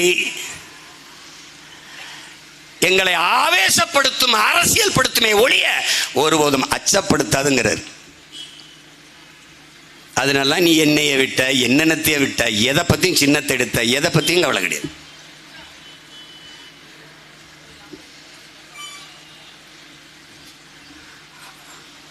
நீ ஒன்று ஒன்றா பாரு, எந்த இடத்தில் இவர்கள் சரியாக நின்றிருக்கிறார்கள் என்று பாரு. எதுவுமே கிடையாது. இப்ப என்னன்ற நீ எதை நோக்கி போயிட்டு இருக்க? இங்க பாரு, நீ வாழ முடியுமான்னு பாரு. ஒரு தடவை ஒரு மகனா இப்படி நில்ல அண்ணன்ட்ட நான் கேட்கறதுக்கு பதில் சொல். பால் விலை என்ன ஏறிடுச்சு, அரிசி விலை ஏறிடுச்சு, பருப்பு விலை ஏறிடுச்சு, உளுந்து விலை ஏறிடுச்சு, வெங்காயம் தக்காளி விலை ஏறிடுச்சு, இந்த எரிகாற்று உருளை விலை இருக்குல்ல ஏறிடுச்சு. எரிகாற்று உருளை வேலை. இவங்க திட்டம் எப்படி தெரியுமாடா தம்பி, என் தங்கச்சி எப்படி தெரியுமாப்பா? முதல்ல நமக்கு வறுமை இருந்ததுடா. அடுப்பு வச்சுருந்தோம், கட்டையில், விறகுல, எருராட்டியில், பனவோலை, இந்த பருத்தி மாறு மிளகா மாற வச்சு எரிச்சிக்கிட்டு இருந்தோம்டா. அதில் சோறு, அரிசி இல்லை, ரேஷனில் வாங்கி சாப்பிட்டோம். இப்போ என்ன பண்ணால் சிலிண்டர்னா வளர்ச்சி, டெவலப்பில் வருதுப்பா. சிலிண்டர் எரிகாற்று உருளை டெவலப்பில் வருது, வளர்ச்சி. எரிகாற்று உருளைக்கு போயிட்டான். இப்போ என்ன சொல்கிறான்? எரிகாற்று உருளை வச்சிருக்கிறவனுக்கு ரேஷன் இல்லைன்றான். எப்படி? ஏய், என்னடா வளர்ச்சின்னா எரிகாற்று சிலிண்டர் வச்சு சமைக்கிறவனுக்கு ரேஷன் அரிசி இல்லைன்னா அப்போ எதை சாப்பிட்றது? இந்த சிலிண்டரை திறந்து அந்த டியூப் எடுத்து ஒரு வாய் அப்படி படக்குன்னு குடிச்சிட்டு அப்படி போக வேண்டியதான். எவ்வளோ பெரிய புத்திசாலிகள்கிட்ட நீ நாட்டை கொடுத்துருக்காங்க மட்டும் பாரு. எரிகாற்று உருளை ஏறிடுச்சா, பால் விலை ஏறிடுச்சா, அரிசி விலை ஏறிடுச்சா, பருப்பு விலை ஏறிடுச்சா, உளுந்து விலை ஏறிடுச்சா, எண்ணெய் விலை ஏறிடுச்சா, எல்லாம் ஏறிடுச்சு. அத்தியாவசிய உணவுப் பொருள்களின் விலை விண்ணை முட்டுது, ஏறிடுச்சு. கடைக்கு போனீங்கன்னா விலைவாசி என்று எழுதி பட்டியல் வச்சிருப்பான். உருளைக்கிழங்கு, தக்காளி, பருப்பு, எண்ணெய். ஏன் இதற்கு விலை பட்டியல், விலைவாசின்னு ஏன் வைக்கிறான்? விலையை வாசி வாங்க முடியாது போயிரு. விலையை வாசி வாங்க முடியுமான்னு யோசி போயிரு, அவ்வளவுதான். அதனாலதான் விலை வாசின்னு வச்சிருக்கான். ஏறிடுச்சு. அதுக்கப்புறம் மின் கட்டணம் உயர்ந்துருச்சு, சொத்து வரி உயர்ந்துருச்சு. அதனால என்ன, மின் கட்டணம் உயர்ந்தால் அதை சார்ந்துதான் என் உடன் பிறந்தவர்களே எல்லா இயக்கமும் அதை சார்ந்துதான். சொத்து வரி இருந்துச்சுன்னா, இப்போ இந்த கடையை ஒருத்தர் வாடகை எடுத்து வச்சிருக்காருன்னு வச்சுக்கோங்க. இந்த கடை உரிமையாளர் சொத்து வரி கட்டுவதற்கு கையிலிருந்து காசு போட்டு கட்ட மாட்டார், வாடகையை உயர்த்துவார். வாடகையை உயர்த்தும் போது அந்த வியாபாரம் செய்கிற வியாபாரி உள்ளே இருக்கிற அத்தியாவசிய பொருளில் விலையை ஏற்றுவார். மக்களை பாதிக்கும். ஒன்று இப்படி சார்ந்து பார்க்கணும். நீ நினைக்கிற பெட்ரோல் டீசல் விலை ஏறினான்னு நீ நினைக்கிற. பெட்ரோல் டீசல் விலை ஏறிட்டால் அத்தியாவசிய உணவுப் பொருட்களின் விலை ஏறுது. எப்படி ஏறுது? மதுரையில இருந்து, தேனியில இருந்து, திண்டுக்கல்ல இருந்து, விக்கிரவாண்டியில இருந்து விளையிற பொருளை சென்னைக்கு, கோயம்பேடு சந்தைக்கு நீ லாரியில பாரவந்தல் தூக்கிட்டு வரும்போது அதுக்கு எரிபொருள் நிரப்புவாய், டீசல் விலை ஏறிடுச்சு. அதுக்கு சுங்கச்சாவடியில் ஒரு இடத்துக்கு 100 ரூபாய் கட்டுவாய். இந்த சுங்கச்சாவடி ஏறிடுச்சு. வண்டி வாடகை, லாரி வாடகை, பெட்ரோல் டீசல் விலை உயர்வு, சுங்க கட்டணம், இதெல்லாம் உள்ளே இருக்கிற தக்காளி, கத்தரிக்காய், வெண்டைக்காய், சொரக்காய், பூசணிக்காய், முருங்கைக்காய், பால், முட்டை, அரிசியின் மேலே, அடக்க விலைக்கு மேலே இந்த விலை அதில் ஏறி 20 ரூபாய்க்கு விற்க வேண்டிய தக்காளி 40 ரூபாயாக சந்தையிலே இறங்கும். அந்த வாங்கி விற்கிறவன் அவன் லாபத்தை வைத்து 60 ரூபாய்க்கு விற்பான். இந்த உலகத்தில் இருக்கிற கொடுமையிலே கொடுமை, ஒரு குண்டூசி தயாரிப்பவன் 10 ரூபாய் என்றால் 10 ரூபாய், காலுக்கு செருப்பு ஷூ தைத்து கொடுப்பவன் 1000 ரூபாய் என்றால் 1000 ரூபாய், சிறைக்கிற பிளேட்டு கத்தி கொடுக்கிறவன் 25 ரூபாய் என்றால் 25 ரூபாய். ஆனால் உயிர் தேவையா இருக்கிற உணவு பண்டங்களை உற்பத்தி செய்து விளை வச்சு கொடுக்கிற வேளாண் குடிமகன் இந்த கத்தரிக்காய் 100 ரூபாய் என்றால் இல்லை, 50 ரூபாய் என்றால் இல்லை, தக்காளி 50 ரூபாய் என்றால் இல்லை, 60 என்றால் இல்லை. அவன் விளைய வைக்கிற, வெம்பாடு பட்டு உழைத்து விளைய வைக்கிற அந்த விளை பொருளுக்கு அவன் விலையை தீர்மானிக்க முடியாது. இப்ப யார் தீர்மானிப்பா? விளைவிப்பவன் தீர்மானிக்க முடியாது. எவன் வாங்கி விற்கிறானோ அவன் தான் தீர்மானிக்க முடியும். சந்தையில் போய் 100 கிலோ தக்காளியை இறக்கினால் 1 கிலோ 10 ரூபாய் என்பான். நீ விலை அடக்க செலவு 20 ரூபாய்க்கு விலை வச்சிருப்ப, 10 ரூபாய் நட்டத்துக்கு அவன் கேட்பான். பொருளை நீ திருப்பி எடுத்துட்டு போக முடியாது, கெட்டு போகும்.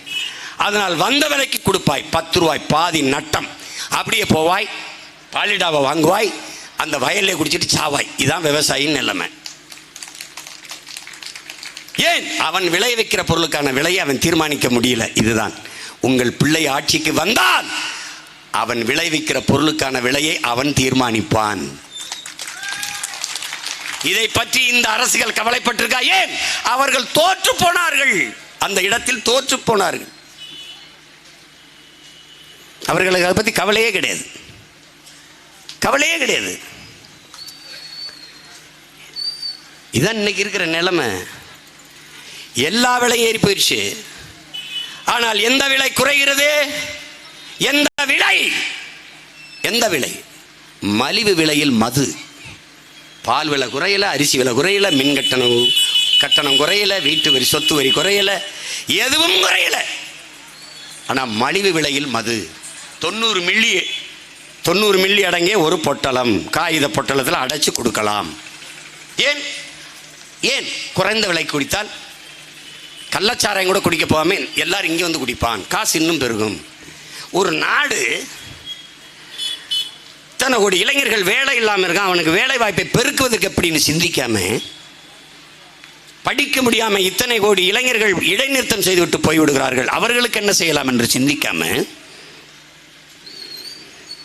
45,000 கோடிக்கு தான் விற்கிது, அது 50,000 கோடியா சாராய வியாபாரத்தை உயர்த்த வேண்டும் என்று சிந்திக்குது. அது குறித்து சட்டசபையிலே பேசுதென்றால் இந்த நாடு எதை நோக்கி நகருது என்று அறிவில் சிறந்த பெருமக்கள், அன்பு தம்பி தங்கிகள் ஆழ்ந்து சிந்திச்சு பாருங்க.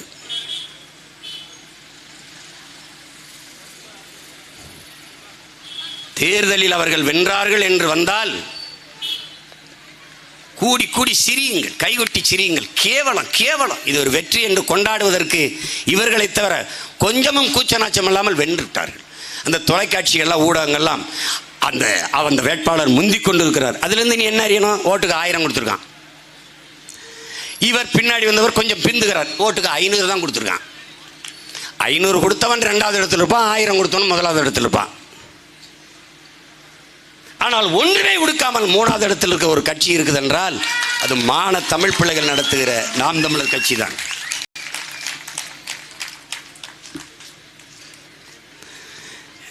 தம்பி, 1/2 நூற்றாண்டுகளாக தமிழர் நிலத்தில் அரசியல் தம்பி. கருணாநிதி வாழ்க, கருணாநிதி ஒழிக. கருணாநிதி வாழ்க என்று சொன்ன ஒரு கூட்டம் திமுக, கருணாநிதி ஒழிக என்று சொன்ன கூட்டம் அதிமுக. இப்போ நாம் தமிழர் கட்சி வாழ்க, நாம் தமிழர் கட்சி ஒழிக. இதுதான் தம்பி அரசியலின் மையம். இதை தாண்டி எவனும் பேச முடியாது. ஒன்று நம்மளை ஆதரித்து பேசுவான், இன்னும் திட்டி பேசுவான். திட்டி பேசினாலும் வட்டியில் சோறு வைப்பா அம்மாங்க ஆத்தாங்கிற மாதிரி நம்மளை திட்டவனுக்கு நம்ம சோறு போட்டுக்கிட்டு இருக்கோம். திட்டி பேசி அவனுக்கு நீ நல்லா கவனிச்சுக்கணும். நம்மை சுமக்கிற உயிர் கருவறையாக இருக்கிற தாயின் கருவறை 10 மாதம் தான் நம்மளை சுமக்குது. அறிவு கருவறை பள்ளி கல்லூரிகளில் இருக்க வகுப்பறைகள் தான். அந்த அறிவு கருவறையில் வச்சு 20 ஆண்டுகளுக்கு மேலாக நம்மளை சுமக்கிற பெருமக்கள் ஆசிரியர் பெருந்தகைகள் தான். நம் தாய் தந்தையர் இந்த உலகத்தை நமக்கு காட்டுவார்கள். இதுதான் உலகம், இது ஒன் அக்கா, இது ஒன் சித்தப்பன், இது ஒன் மாமன், இது ஒன் பெரியப்பன், இது ஒரு தாத்தா, உன் பாட்டி, இது உன் தம்பி. உலகத்தை காட்டுவார்கள். ஆனால் என் அன்பு தம்பி தங்கைகளே, அறிவார்ந்த பெற்றோர்களே, ஒரு குழந்தையை உலகத்துக்கு காட்டுகிற இவன்தான் ஆபிரகாம் லிங்கன், இவன்தான் அரிஸ்டாட்டில், இவன்தான் அலெக்சாண்டர் என்று உலகத்திற்கு காட்டிய பெருமக்கள் ஆசிரியர் பெருமக்கள் என்பதை அறிவார்ந்த என் இன சொந்தங்கள் புரிந்து கொள்ளணும். அந்த அறிவை வளர்க்கும் ஆசிரியர் பெருமக்கள் வீதியில் நின்று போராடிவிட்டால் அந்த சமூகம் எப்படி அறிவார்ந்த சமூகமாக மாறும் என்பதை பார். சமவேளை சம ஊதியம் கொடுங்கள் ஒரு கூட்டம். ஒப்பந்தமாக எங்களை எடுத்திருக்க ஒப்பந்த பணியாளராக எடுத்திருக்கிற எங்களை நிரந்தர ஆசிரியர் பணியை நிரந்தரமாக ஆக்குங்கள் ஒரு கூட்டம்.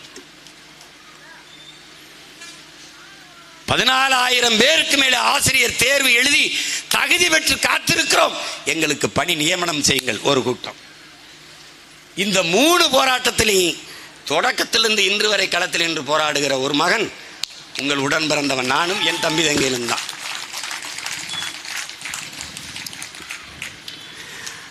ஆனால் எதிர்க்கட்சியாக இருக்கும்போது ஐயா ஸ்டாலின் அவர்கள் நான் வந்தால் இதெல்லாம் நிறைவேற்றுவினர். ஆளுங்கட்சியாக இருக்கும்போது அதே போராட்டம். மொத்த தங்கச்சியில் குழந்தையோட கர்ப்பிணி பெண்கள் அப்படிலாம் இருந்தவங்களை தூக்கி ஒரு கட்டடத்துக்குள்ள அடைச்சி போட்டு என்னை பார்க்கவே விடாமல் திருப்பி அனுப்பிட்டாங்க. அந்த இடத்தில் தோற்று போனார்கள் இவர்கள். ஆனாலும் 21 தேர்தலிலே வென்றார்கள். பாராளுமன்ற தேர்தலிலே 40 இடத்தில் வென்றார்கள். பாராளுமன்றத்திற்கு சென்றார்கள். என்ன செய்வார்கள்? நான் அன்னைக்கு சொன்னல, இது என்ன செய்யும்? ஒன்றும் செய்யாது. அம்மா இது என்ன செய்யும்? ஒன்றும் செய்யாது. 40 பேர் என்ன செய்யும்? ஒன்றும் செய்ய மாட்டார்கள்.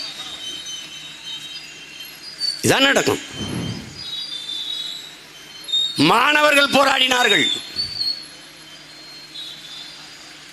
கல்வி கற்கக்கூடிய மாணவர்கள், அறிவில் சிறந்த தம்பி தங்கைகளே, என்னரும் பெற்றோர்களே சிந்தியுங்கள்.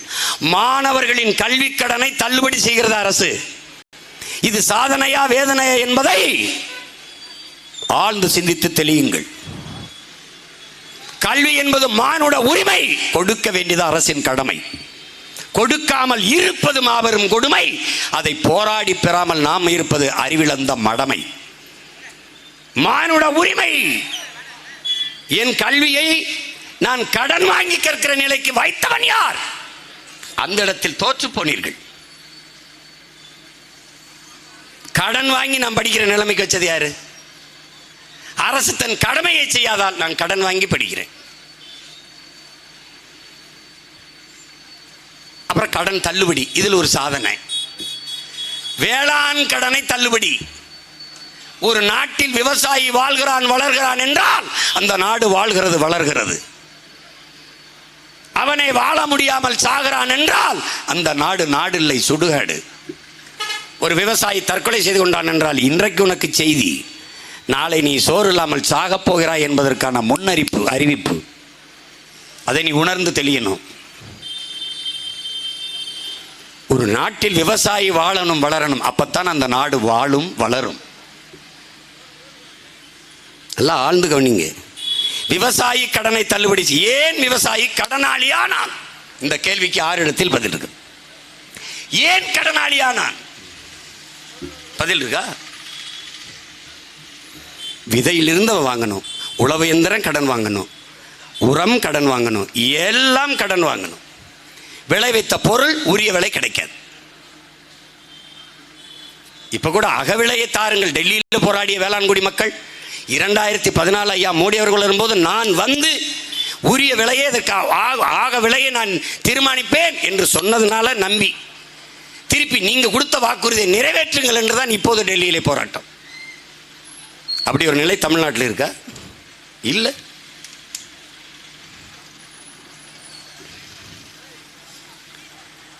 எங்கே ஒன்றி சேர்ப்பதில்லை.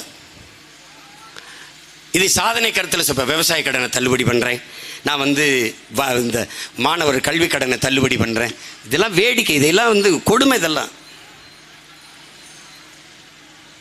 சரி. இந்த ஆண்டு விவசாய முதல்ல ஐயா கலைஞர் 7000 கோடி ஏதோ விவசாய கடனை தள்ளுபடி பண்ணார். அடுத்து மறுபடியும் ஆட்சிக்கு வரும்போது மறுபடியும் விவசாய கடனை தள்ளுபடி பண்ணுறேங்கிறாங்க. ஒரு தடவை கடனாளி ஆனான்ல, அவன் ஏன் கடனாளி ஆனா? அவன் கடனாளி ஆகாம பார்த்துக்கிறதுக்கு என்ன வேலைன்னு ஏதாவது நடந்திருக்கா? இல்லை, மறுபடியும் கடனாளி ஆகிறான். அப்படின்னா இப்படி இது எந்த மாதிரி ஆட்சி முறை? இது என்ன மாதிரியான ஆட்சி முறை?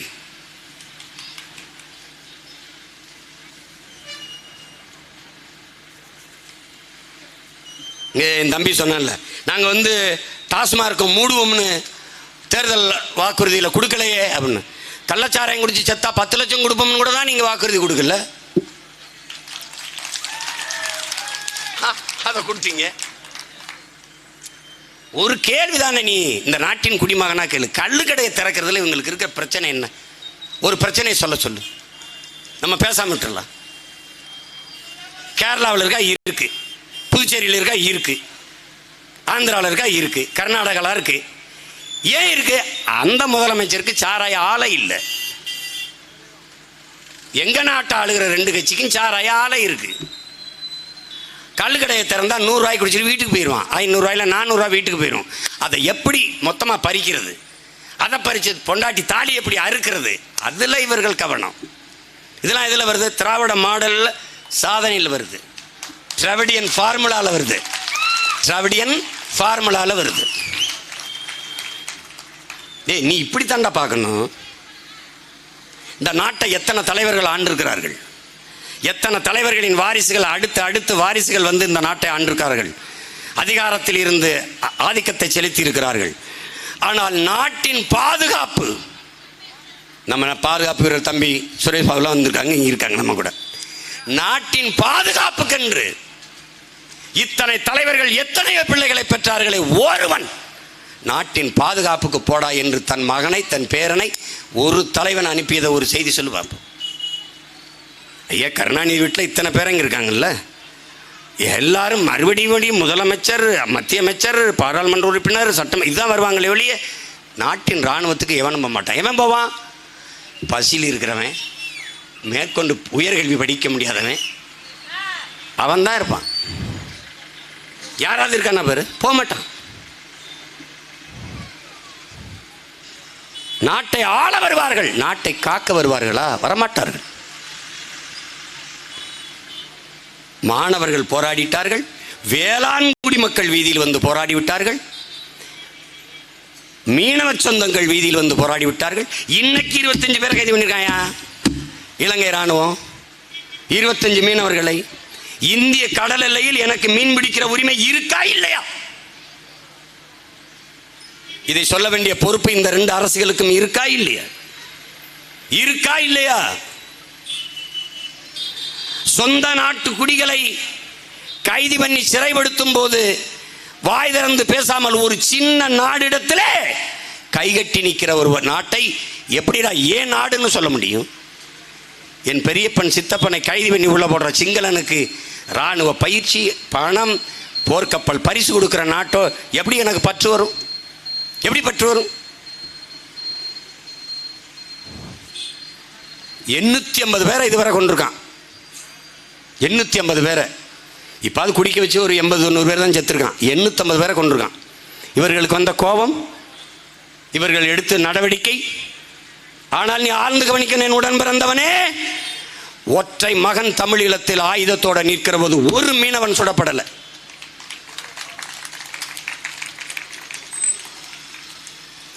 ஊர் எல்லையிலே ஐயனார் கருப்பணைசாமி மாறி இந்த இனத்தை நின்று காத்த பெரும் வீரன் நம் குலதெய்வம், நம்முடைய அண்ணன் பிரபாகரன் என்பதை நீங்க கவனத்தில் வச்சுக்கணும். இவன் பேசுவான் தீவிரவாதின்னு. காந்திக்கு பகத்சிங்கு சுபாஷ் சந்திர போஸும் கூட தான் தீவிரவாதி.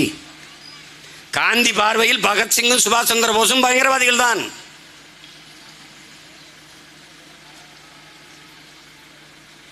பகத்சிங்குக்கு தூக்கு வரும்போது காந்தி கடிதம் எழுதினார், என் மாநாட்டுக்கு முன்னாடி நிறைவேற்றிருங்கன்னு. எப்படிப்பட்ட ஆளுக பார்த்துக்க.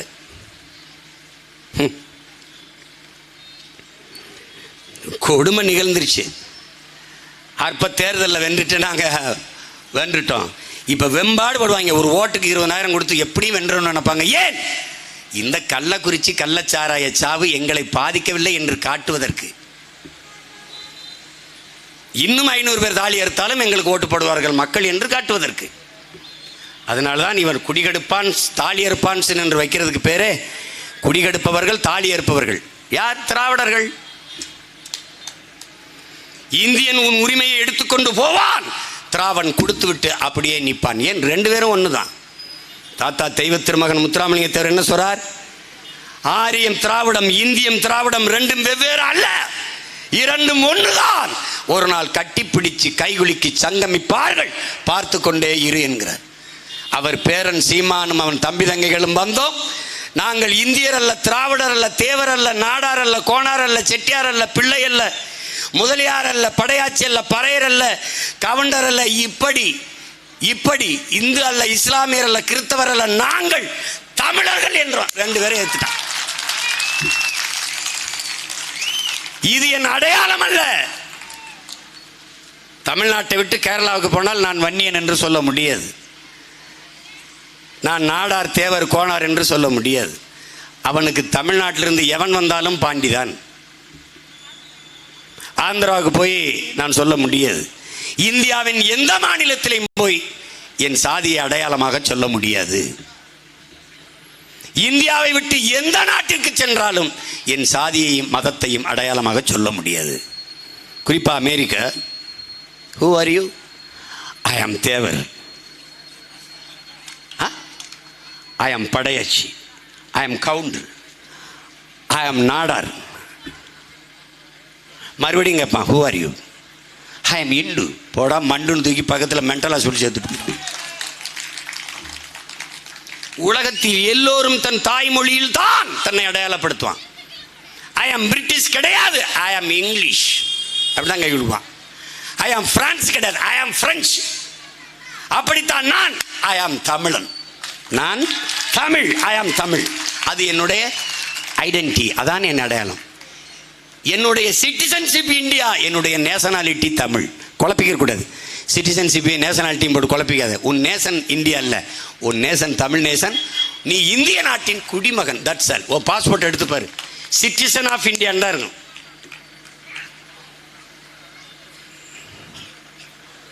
நீ இந்தியன்னு வச்சுட்டு கான் கபூர் கான் எல்லைக்காந்தி இந்தியா முழுமைக்கு சுற்றிட்டு போயிட்டு போகும்போது அங்கே ஒரு ஊடகவியலாளர்கள்லாம் கேட்குறாங்க, இந்தியாவில் என்ன பார்த்தீங்கன்னா, ஒரு இந்தியனை கூட பார்க்கலன்ட்டு. என்ன பிடிச்ச? நான் வங்காளியை பார்த்தேன், மலையாளியை பார்த்தேன், பீகாரியை பார்த்தேன், குஜராத்தியை பார்த்தேன், மராட்டியனை பார்த்தேன், ராஜஸ்தானியை பார்த்தேன், இந்தியனை பார்க்கவே இல்லைன்னு. அவனவன் சரியாக இருக்கான். நாம் சரியாக இருக்க துடிக்கும் போது fascism, chauvinism, separatism, terrorism, anti nationalism, புடுங்கனிசம், அப்பத்தாயிசம் எல்லாம் நமக்கு தான் வரும்.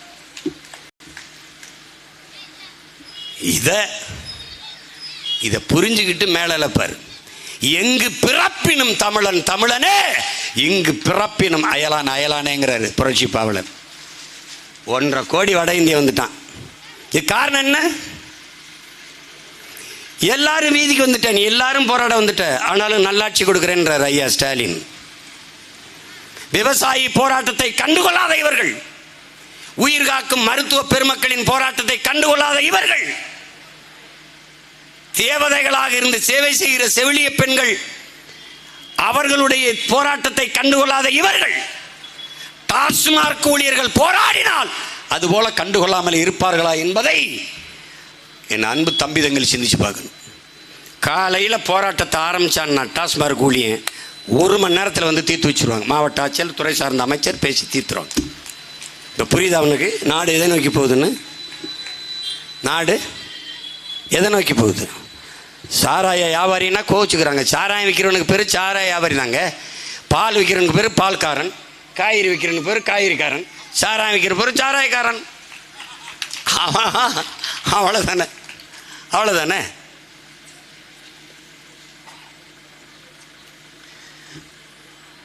அது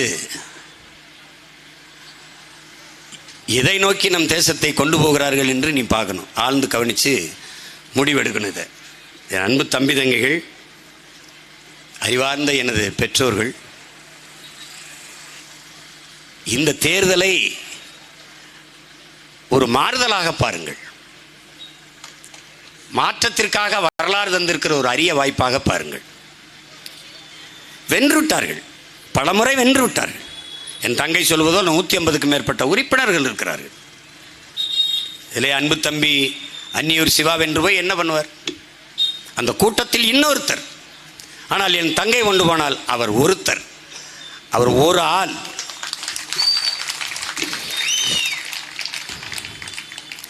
தெரிக்க விடுறா பாருங்க இந்திய பாராளுமன்றத்தை மகுவா மைத்ரா. அப்படி இந்திய சட்டசபை, தமிழ்நாட்டின் சட்டசபையை தெரிக்க விடுவாள் என் தங்கை.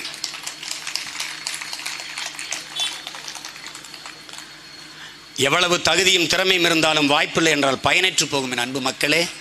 என் தங்கையை விட தகுதியும் திறமையும் வாய்ந்தவர்கள் இல்லை. அவளுக்கு ஒரு வாய்ப்பு தாருங்கள், அவளுக்கு ஒரே ஒரு வாய்ப்பு கொடுங்கள்,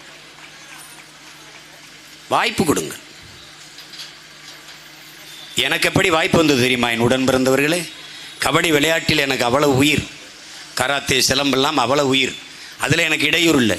கபடி விளையாடுறதுக்கு சேர்த்துக்க மாட்டார்கள். நான் ஒல்லியாக எலும்புந்தோல்மா ரொம்ப சின்ன பையனாக இருப்பேன். காலேஜ் முதல் ஆண்டு படிக்கும்போது எங்கள் அன்னைங்கெல்லாம் விளையாடுவாங்க, 2வது ஆண்டு 3வது ஆண்டு படிக்கிறவங்க கல்லூரி அணியில். நான் வந்து அதில் இருக்க ஆர்வத்தில் எல்லாரும் போயிட்ட பிறகு உட்கார்ந்து அந்த விளையாட்டை பார்ப்பேன். அவங்க கலட்டி கொடுக்குற துணி, அந்த பேண்ட் ஷர்ட்டு, சங்கிலி, செயின், கடிகாரம், மோதிரத்தில் என்கிட்ட கொடுத்துட்டு விளையாட போவாங்க. நான் வச்சுக்கிட்டு இப்படியே உட்கார்ந்துருப்பேன். 2 அணியாக பிரித்து 7 பேராக எங்கள் ஃபிசிக்கல் டைரக்டர், எங்கள் விளையாட்டு ஆசிரியர் பயிற்சி கொடுப்பார். ஒரு நாள் ஒரு அணியில் ஒருத்தர் வரலை. அப்போ அவர் ஏதோ விளையாட்டுக்கு கேளியா, உங்களுக்கு ஒரு ஆள் குறையுதே, நம்ம சீமானை வச்சுட்டு போடா, நீ போய் அங்கே அணியில் நில்டா அப்படின்னு என்னை அனுப்பிவிடுறாரு. அனுப்பிவிட்டா பாருங்கள், நடுவால் நான் தான் சப்ஸ்டியூட்டு. இந்த பக்கம் எங்கள் அண்ணங்க இந்த கை பிடிச்சி எடுத்துட்டு ஓடுவாங்க, இந்த கை பிடிச்சி நான் சென்டர் அப்படி நிற்கிறேன். என் அணியில் எல்லாரும் பட்டு போயிட்டாங்க. நான் ஒரே ஒரு ஆள் இருக்கேன், நான் தான் ரைடு போகணும், பாடி போகணும். மொத்த பேரும் கைதிட்டா, ஏன்னா என்னை பார்த்தாலே காமெடி மாதிரி இருக்கனே, இவனாடா பாடி சீமா போட, சரி போடா போடா, எங்கள் அண்ணங்கெல்லாம் கைதிட்டுறாங்க. ஒரு வெறி தான். அப்போல்லாம் இந்த மண்ணை தொட்டு அப்படி கும்பிடுறது அப்போ ஒரு பழக்கம். அப்போ போய் அப்படி பாடி போனதான் தெரியும். ஒரு ரைடு போய் இப்படி விளையாண்டு வந்தல என் பெர்ஃபார்மன்ஸை பார்த்து மொத்த பேர் எங்கள் அண்ணங்க தூக்குனாங்க பாருங்க. அப்புறம் அவன் வந்தாலும் சேர்க்க வேணா, இவனை அணியில் சேர்த்துக்கிறேங்கன்ட்டார் எங்கள் பிசிக்கிட்டாரு. அந்த வாய்ப்பு எனக்கு எப்படி வந்ததை பற்றி, அப்படி ஒரு வாய்ப்பு என் தங்கச்சிக்கு கொடுங்க, தயவு செய்து கொடுங்க. ரொம்ப நாளாகவே எங்களை சப்ஸ்டியூட்டாக வச்சுருந்தீங்கன்னா எங்கள் ஆட்டத்தையும் ஒரு தடவை இறக்கி விட்டு பாருங்களேன். இந்த தேர்தலில் எங்களை ஒரு 20 பேர் அனுப்பியிருந்தீங்கன்னா எடப்பாடி ஐயா என் வெளியே போகிறாரு, ஆளுங்கட்சி வெளிநடப்புன்னு ஒரு செய்தி வந்திருக்கும்.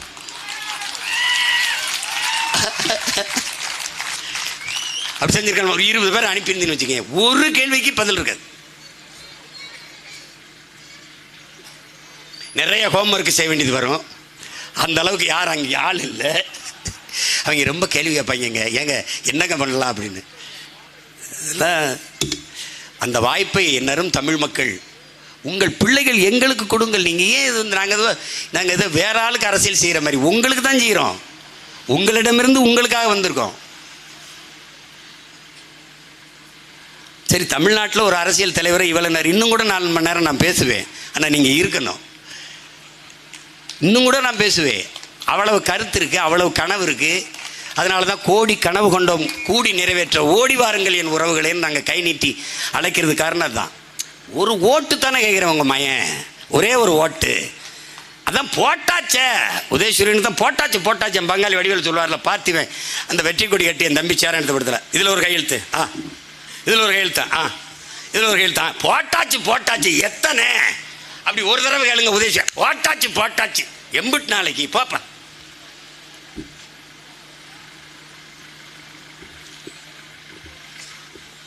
எங்கள் கோட்பாட்டை ஆழ்ந்து கவனிங்கள். எவ்வளவு அக்கறையாக உங்கள் பிள்ளைகள் உங்கள் மேலே இருக்கிற பெரும் காதல் தானே நாங்கள் இவ்வளவு பாடுபட காரணமாக இருக்குது. வேற என்ன எங்களுக்கென்று என்ன இருக்குது? அப்படி இல்லை. இப்போ எங்கள் அண்ணன் வந்தாங்க, கமலஹாசன் அண்ணன், அவங்களுக்கு சரியாக வரல, திருப்பி நடிக்க போயிட்டாங்க.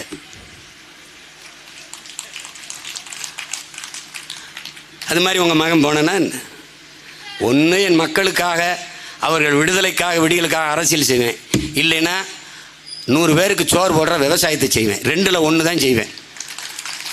இதில் வெள்ளை வெட்டினா நாட்டையே விவசாய நாடாக மாற்றுவேன். நீ நம்பு, ஒரு 5 வருஷம் என்கிட்ட கொடுத்துட்டு நீ தெருவில் பயணிச்சு பாரு சாலையில், இது உண்மையிலேயே தமிழ்நாடு தானான்னு உனக்கு சந்தேகம் வந்துடும். பூமியின் சொர்க்கமாக மாற்றிடும். ஆஸ்திரேலியா, சுவிட்சர்லாந்து, இந்த நாடுகளில் நீ சாலையில் பயணிக்கும் போது 2 பக்கமும் பார்த்தீங்கன்னா அப்படி இருக்கும். அது மாதிரி என் நாட்டை நான் மாற்றுவேன். நீ கேரளாவுக்கு போய் பாரு, காலி இடங்கள்னு ஒன்றை காட்டிடு. அண்ணன் இங்கே இருக்குன்னு ஒரே ஒரு சீமக்கருவேலை கண்டு அல்லது மரத்தை காட்டிடு, ஒரு யூக்கலிப்டஸ் மரத்தை காட்டிடு, ஒரு பிளாஸ்டிக் போத்தலை காட்டிடு. அவர்களால் முடியுது, உன்னால் முடியலையா?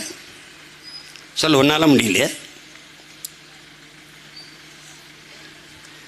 உன்னை பேரன்பு கொண்டு காதலிக்கிற என்னை நீ காதலிக்கணும். நீ பான்பராக்கு போடுறவன், கஞ்சா குடிக்கிறவன், கள்ளச்சாரம் குடிக்கிறவனே காதலிச்சு தாலியை கட்டினீன்னு நான் ஒன்றும் பண்ண முடியாது. நானும் உன்னை 15 வருஷமாக விரட்டி லவ் பண்ணுறேன். சும்மா அப்படி போய் திரும்பி ஒரு ஓரக்கண்ணாலே ஒரு சைட் அடிச்சு விட்டு போப்பா. என்னப்பா நீ ஒரு தலை காதல், 1 சைடு லவ்வா எத்தனை வருஷத்துக்கு சுத்துறதுப்பா? ஒரு தடவை எங்களையும் பாருப்பா. எங்களையெல்லாம் பார்த்தா பிடிக்காதுப்பா, பார்க்க பிடிக்கிறோம். ஒரு தடவை எங்க பேச்ச கேட்டா வெறுப்பாத்தாப்பா இருக்கும், கேட்டுக்கிட்டே இருந்தா அது சங்கீதமா தேனா இனிக்கும்பா. கேளுப்பா, அதாப்பா சரியா இருக்கு. ஒரு கேளுப்பா, நாங்க பேசுறது உங்களுக்காகங்கிறத முதல்ல கேளுப்பா. கேளு. படித்த பிள்ளைகள் அவரவர்கள் வேலையை பார்க்காம, நம்ம ஐயா அதை அடிக்கடி சொல்லுவேன் பிள்ளைகிட்ட, அம்பேத்தே நண்பர்கள் இருக்கிறாங்க, அம்பேத்தே எல்லாம் கல்வி அறிவை கொடுத்துட்டா சகோதரத்துவம் சமத்துவம்லாம் வந்துரும்னா, ஆனால் ஒன்றும் வந்த மாதிரி தெரியலையே அம்பேத்தே அப்படின்னு. தன்னலம்னு வந்துட்டா அறிவு வேலை செய்யாதுறாங்கிறாரு. அது மாதிரி இங்கே தன்னலம்னு வந்துருச்சு, அறிவு வேலை செய்யாது. எங்களுக்கு தன்னலம்ங்கிற ஒன்றே கிடையாது, இனநலம் தவிர. அதனால் ஒரு ஓட்டு போட போகிற ஒன்றை ஒதுங்கி நிற்காத, கண்ட சின்னங்கண்டு கலங்கி நிற்காத, உழைக்கும் மக்கள் சின்னம் அது ஒளி வாங்கி சின்னாய, உழைக்கும் மக்கள் சின்னம் அது ஒளி வாங்கி சின்னம். நாள்தோறும் பாடுபட்டோம் ஆனாலும் துன்பப்பட்டோம், நாள்தோறும் பாடுபட்டோம் ஆனாலும் துன்பப்பட்டோம், யாரார்க்க ஓட்ட போட்டு ஓட்டாண்டி ஆகி புட்டோம். இந்த நிலை மாற நான் வேற என்ன கூற, இந்த நிலை மாற நான் வேற என்ன கூற. ஓட்டு போட போற பொண்ணு, ஓட்டு போட போற அம்மா, ஓட்டு போட போற அப்பா ஒதுங்கி நிக்காத, கண்ட சின்னங்கண்டு கலங்கி நிக்காத, ஒளி வாங்கி சின்ன உழைக்கும் மக்கள் சின்னம் அது ஒளி வாங்கி சின்னம், உழைக்கும் மக்கள் சின்னம் அது ஒளி வாங்கி சின்னம். விலைவாசி ஏறி போச்சு, வாழ்க்கை நிலம் மாறி போச்சு, பாடுபட்ட ஏலசனம் பரிதவிச்சு நிக்கலாச்சு. இந்த நிலம் மாற நான் வேற என்ன கூற, இந்த நிலம் மாற நான் வேற என்ன கூற. ஓட்டு போட போற பொண்ண ஒதுங்கி நிக்காத, கண்ட கண்ட சின்னங்கண்டு கலங்கி நிக்காத. உழைக்கும் மக்கள் சின்னம் அது ஒளி வாங்கி சின்னம், உழைக்கும் மக்கள் சின்னம் அது ஒளி வாங்கி சின்னம். முயற்சி எடுக்க வேணும், முயற்சி எடுக்க வேணும், முடிவு பண்ணி பார்க்க வேணும்.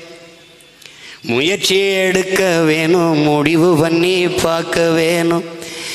ஏன் மக்களெல்லாம் ஒன்னா சேர்ந்து ராசாக்கா மைக்கு சின்னத்தில் ஓட்டு போடணும் ஐயாக்கா.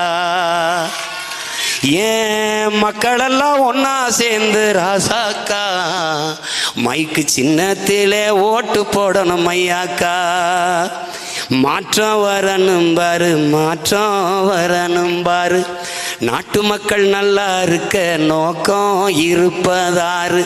அந்த எண்ணம் கொண்ட சின்னத்தில் ராசாக்கா நாம எல்லாருமே ஓட்டு போடணும் ஐயாக்கா. அந்த எண்ணம் கொண்ட சின்னத்தில் ராசாக்கா நாம எல்லாருமே ஓட்டு போடணும் ஐயாக்கா. முயற்சி எடுக்க வேணும், முடிவு பண்ணி பார்க்க வேணும். முயற்சி எடுக்க வேணும், முடிவு பண்ணி பார்க்க வேணும். ஏன் மக்களெல்லாம் ஒன்னா சேர்ந்து ராசாக்கா மைக்கு சின்னத்தில் ஓட்டு போடணும் ஐயாக்கா, மைக்கு சின்னத்தில் ஓட்டு போடணும் ஐயாக்கா. மாற்றம் என்பது மானுட தத்துவம், மாறாது என்ற சொல்லை தவிர மற்றவை அனைத்தும் மாறிவிடும். மாறுவோம், மாற்றுவோம். புரட்சி எப்போதும் வெல்லும். உங்கள் பிள்ளைகள் எங்களின் வெற்றி அதை சொல்லும். இலக்கு ஒன்றுதான், இனத்தின் விடுதலை. இனம் ஒன்றாவோம், இலக்கை வென்றாவோம். தமிழ்த்தாய் வாழ்க, தலைவர் பிரபாகரன் வாழ்க. நாம் தமிழர். தேங்க்ஸ் வேண்டா.